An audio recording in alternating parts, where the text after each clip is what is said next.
Ladies and gentlemen, please welcome back Gail Fugit.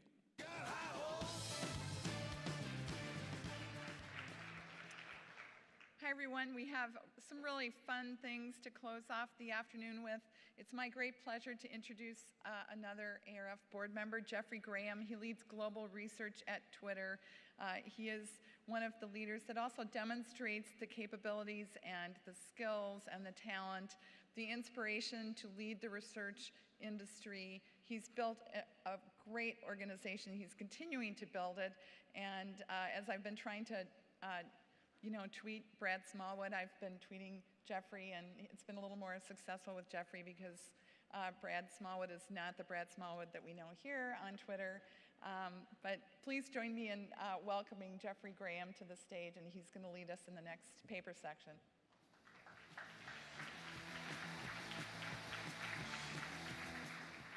Thank you, Gail. At Twitter, we're really grateful to be here, to have the opportunity to present research. We're also really happy that Twitter has been integrated into this event, and for every tweet that goes up on the screen, Twitter is public, so it goes out to the rest of the world, people in the industry, our brands, our clients. And so our team has been very closely following these tweets, obviously, and has picked out a few that we think really exemplify the conversation that's going on here today. I missed Joan Lewis's session this morning, and Dave Morgan, who has something like 8,000 followers on Twitter, kind of captured this idea that as researchers, sometimes a topic can be complex, that we understand it, but our clients may not. So I was really happy that a conversation within these walls made it outside to the rest of the industry. Joel Rubinson, who tweets his daily newsletter on Twitter to 5,000 followers every day, I think captured a really nice kind of meta conversation at this conference, where he says that we need to think about reconciling audience measurement with audience targeting, and that's an important thing to think about.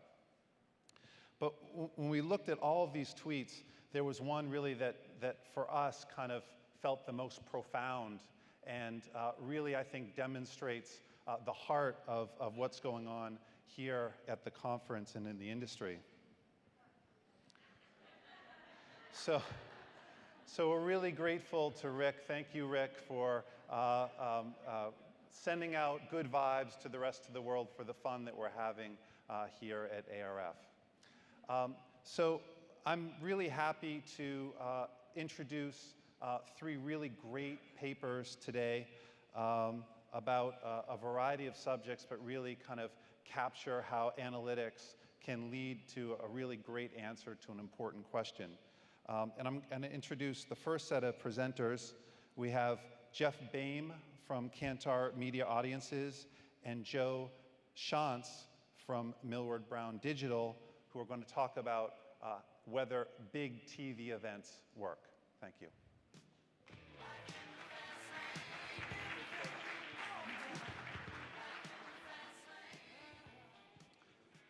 So good afternoon, everyone. I hope you had a great lunch, and I hope you're enjoying the program. Yesterday and this morning, you heard a lot about television and the value of television, how it's permeating different screens, different content, and different applications. The question for us today that we wanted to answer was, do big TV events still work? And the question that Joe and I tried to address were that marketers are paying big money still for big TV events, a lot more money than they used to. And the question is it worth it? So when Joe and I sat down, we had actually two more questions. One, can bigger data, can bigger analytics actually prove the value or perhaps disprove it? And then the other question is, how do you evaluate it?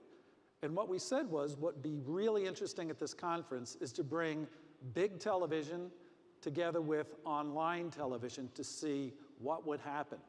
So what our method was essentially is to take the commercial tuning behavior that we derive from our Kantar Media Audiences return path data, where we can actually differentiate the audiences between commercials and program content.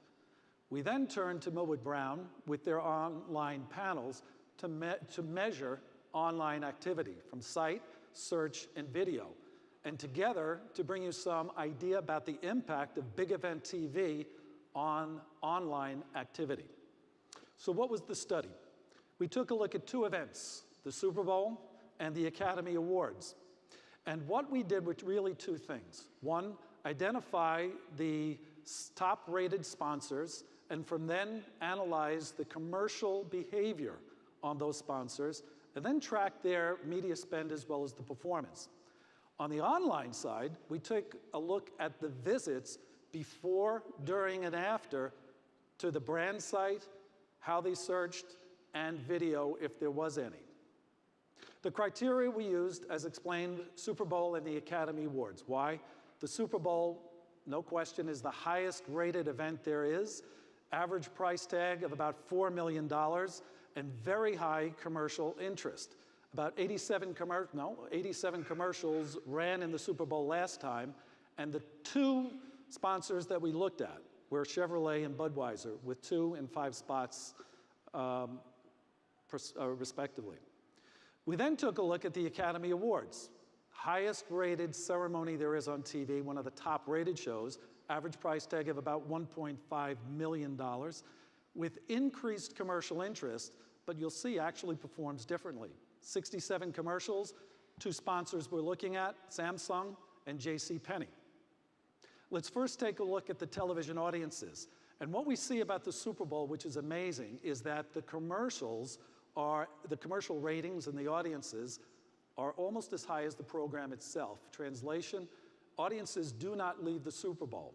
Why? Because of the action of the game, but also because the Super Bowl is an event upon itself where the commercials are almost as popular as the score.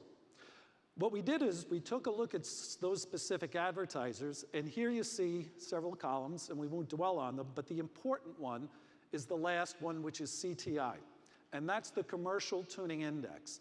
And what that does is it compares the commercial rating to the program rating. And as you can see, these indices are pretty similar, all around 100, high 90s, meaning that the audience does not leave the program. And that's the value of return path data. And when you start thinking about programmatic and some of the data that will fuel it, you really need to know more than C3 or C7 going forward. It's important to understand the value of the audiences to commercials. So you see the average of all of the commercials, about 98.9 or 99. That means that the commercials are hitting the same audience as the game itself with very little turnaround. So the perspective and the implication are that sponsors are well represented in the Super Bowl no matter where it is, except for some games where you see some of those scores perhaps go down. But this last one, which was a landslide, we really didn't see a material difference between the commercial and the program audience. The networks also use it as an incredible promotional vehicle. The Oscars are a little bit different. And notice how the commercials vary by the placements. So again, we've keyed in on 2 advertisers, JCPenney and Samsung. And if you notice that the 87 commercials for the Oscars had an average CTI of about 78.2, not 100, not 99. This means that the placements of those ads are very important within the context of the show, unlike the Super Bowl.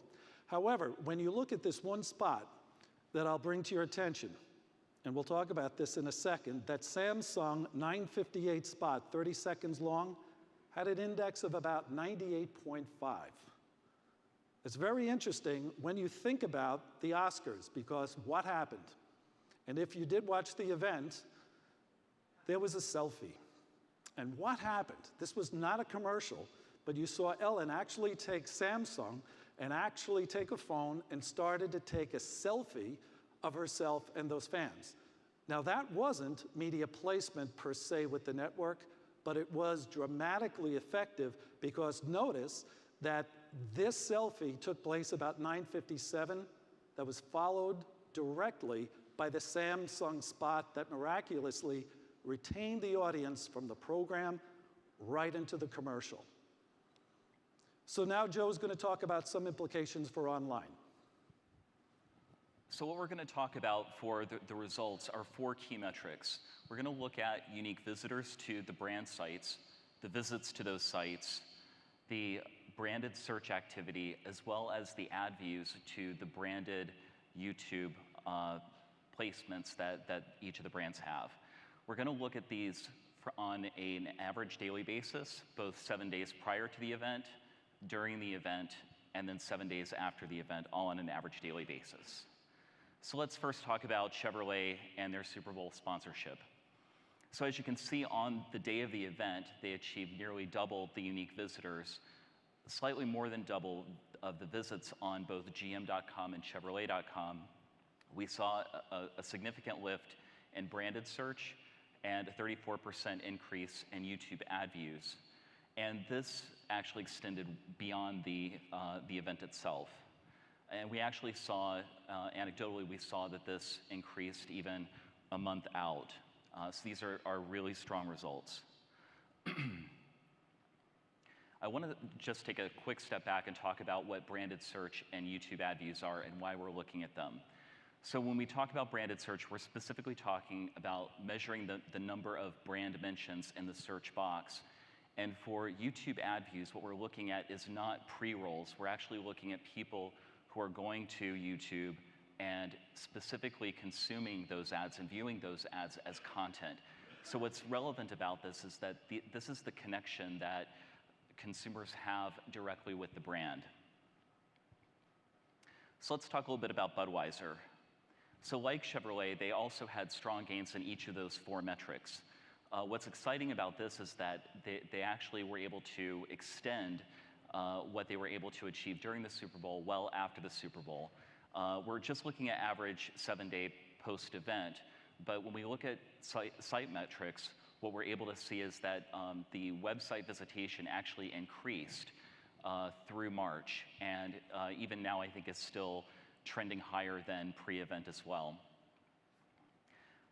What's really powerful about this is that YouTube in particular, Budweiser really did a lot of pre-sponsorship work on driving visitation to their YouTube branded site, and Puppy Love, just one of their spots to date, has just under 51 million views for that particular spot. So very powerful. So let's talk a little bit about Samsung.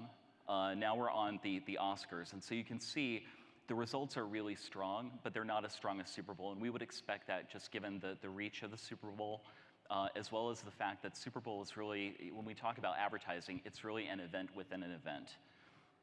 So site visitation up, branded search up. This also extended post 7-day, which is great. And when we look at JCPenney, a different advertiser, what we're looking at here, again, strong gains on the event day, still good gains post 7-day, but not quite as strong as the event day. And this is where we're really starting to see how marketers can really execute big TV events. The sponsorship and really the ownership that Samsung had in the Oscars really helped them to drive a lot more post-engagement beyond just the event itself.